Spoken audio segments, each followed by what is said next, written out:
What's up, my YouTube family? It's your boy Roberto checking in with another video, man. It's a little cold out here.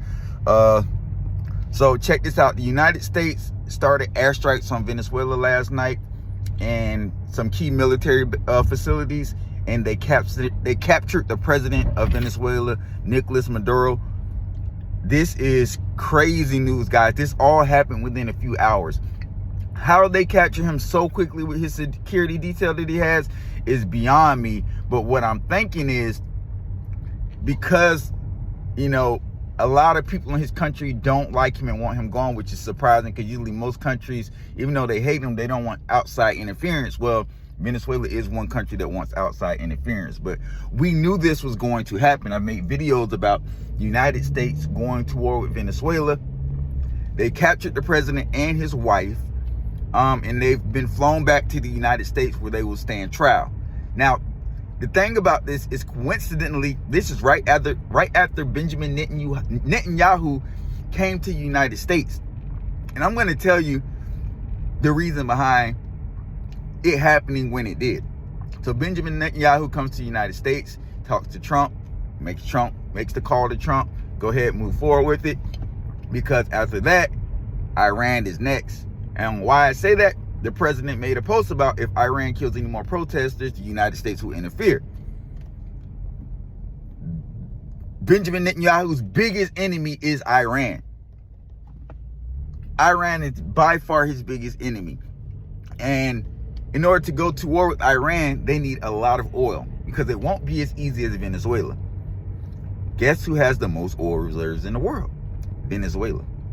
Hence why we've been capturing their oil tankers and stopping any oil from coming in and out their country, because we want that oil so that we can go to war with Iran without mass producing oil or having to depend on other countries to use their oil, and we can just use Venezuela's oil. Now that he's removed from office,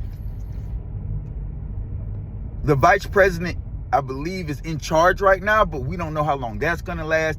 The whole regime is going to fall apart. The United States is going to end up occupying Venezuela, using their oil for the United States war against Iran. We will, at some point this year, go to war with Iran. Once everything is calmed down in Venezuela and the United States has gotten all the oil starting to flow out the country, we will see Benjamin Netanyahu and Israel start going to war with Iran. Then the United States would jump in. Or they will do some kind of propaganda stuff, which they're already causing riots within Iran, and they will cause an uproar, and protesters will, you know, be supposedly be killed, and then the war will happen. Now, I'm very impressed by how quickly they were able to capture the president of Venezuela. Like, this is just not, you know, this is not a simple task. Apparently, they've been watching him for months. They know where he's been hiding now. They know all this stuff. That's not the problem, them knowing where he's at. It's them knowing exactly how to get to him without having to go through all his security detail. Either they put their arms down and didn't fight back, or the United States was just that good at getting to him. Like, it's crazy. Like, it's scary to think about it. Or maybe he gave up in order to not go to 100% complete war and end up getting killed. Because you could tell as it was getting closer and closer, he was scared of the United States, and he was saying he would talk with the United States and do all these things to stop the narcos. I'm not sure if this guy was drug trafficking or not. As the president of a country, that is probably the worst thing that can happen, is a drug dealer becoming the president, which has happened before in the past.